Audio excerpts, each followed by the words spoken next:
A day in my life as a young married couple living in Tagum City. Hello everyone, I am Mrs. OA and this is Mr. Nonchalant. We're back again for another mini vlog. So for today's video ay gagawa po kami ng mini bar area sa gilid ng aming bahay. So kung nakikita nyo po, ito po yung gilid ng aming bahay. Madaming mga halaman, mga bulak ni Mother Earth. So sa mga hindi po nakakaalam, work from home po ako. So lagi akong nakatambay sa kwarto lalo na kapag nag-start na ako ng work. Kaya naman nag-request ako sa aking husband na baka pwede niya akong gawan ng mini bar area kung saan pwede ako mag-work at mag-chill at the same time. Heto nga at nililipat na namin yung mga bulaklak ni Mother Earth. Nang sa ganun, masimulan na namin gawin yung table. Ay, yung husband ko pala ang gagawa.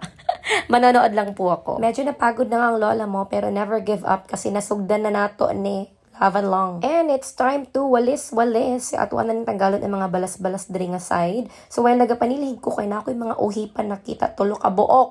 Oh. Nay, ginuka niya!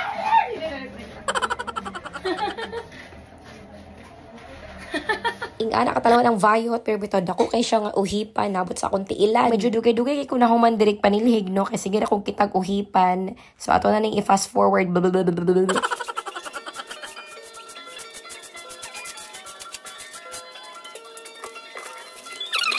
Oh, nahindo naman siya so di pa siya totally hindo ginuhugo pag siya.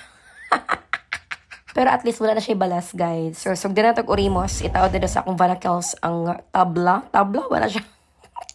So, atik-atik lang ko butang-butang chair diri para mag-relax. Pero ang tinuod na audience, impact ra ko diri. So, wala pa ganin siya na human no. Mapi pagsugod, pero gikapoy na ko hunahuna sa ako. We have this for you. Uy! O, pagkali ko kabuhi ngit. Ay, kagunit. Nabuhi na ka. Wa na ni so good na akong pagka-shoal data diri nga side tapos di pa jud mo tubag no pagka nonchalant.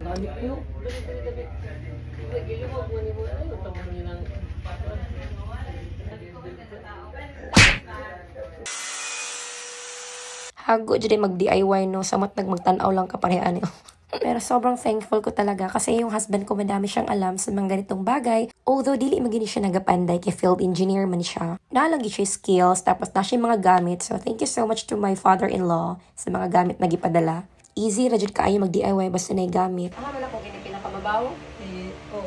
Parang eto na nga, nakatayo na ang table na pa-L pero dili pa na siya mao guys. So ay mo pag-expect nga nindot jud kay ni akong mini bar area kay simple na jud akong gusto. Gusto lang kog table and chair then home na. Then hindi naman siya pang matagalan, bali temporary lang naman siya kasi tatanggalin din naman namin siya soon. Nag-struggle ang lola mo kasi naa siya lansang diri nga side, may pako. So hindi ko siya matanggal. Feeling lang ang lola mo pero di kaya ng strength. Yeah, napagod tuloy ng huyab na noon, tugon. So finally, medyo hapit na kita mahuman diri nga side. So naporma na siya gamay. Then nagplano mi nabutangan na mo siya lights diri para na ay suga dili dark paggabi tapos pwede mag-chill. Tapos pinunasan ko na dito para lagyan ng wallpaper. Kasi may mga tirang wallpaper pa ako before so pwede ko siyang magamit. At eto na yung itsura niya after nakabit yung wallpaper. Di pa nga tapos. Fast forward, the next day na-receive ko na yung parcel. So umorder nga po ako ng 3 chairs for the mini bar area. So I ordered this 5 days ago. Tapos na-deliver naman siya kahit holiday. So, pina-expedite ko nga to para ma-receive ko agad on time. At sakto yung dating niya. Sobrang excited kong buksan to kasi gustong-gusto ko yung kulay niya tapos yung style niya. Akala ko nga mahihirapan kaming assemble pero napakadali lang pala talaga gawin. Di mo na kailangan ng maraming tools para gawin to. At kung gusto niyong bumili ng ganito, i-check na yung link sa comment section below.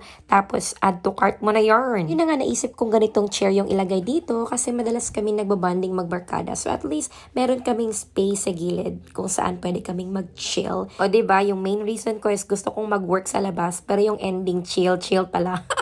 Pero sobrang saya ko kasi finally, pag Saturdays, usually 8 a.m. yung work ko until 10:30 p.m. So, nasa loob lang ako ng kwarto the whole day, medyo boring. Pero ngayon, pwede na akong mag-class sa labas. Hindi naman masyadong maingay dito. Tapos, ang ganda niya kasi may natural lighting. 3 yung binili ko kasi yung isa para kay mama, para pag breakfast, pwede kami sabay kumain sa labas. Bago nga pala dumating yung chairs, inailagay na namin yung gym equipment ni hubby dito. Tapos, yung camping chairs at table. At aside from that, na-try ko din mag-work dito. Sobrang ganda sa feeling. Nakikita ko yung hobby ko nag-workout. Tapos, the best feeling is alam ko agad kung sino yung bisitang papasok sa gate nyo. Kasi nasa tapat lang ako ng gate Hindi pa nga ito totally tapos. So, need ko pang pinturahan at lagyan ng lights and all. So, update ko na lang kayo sa ating next video.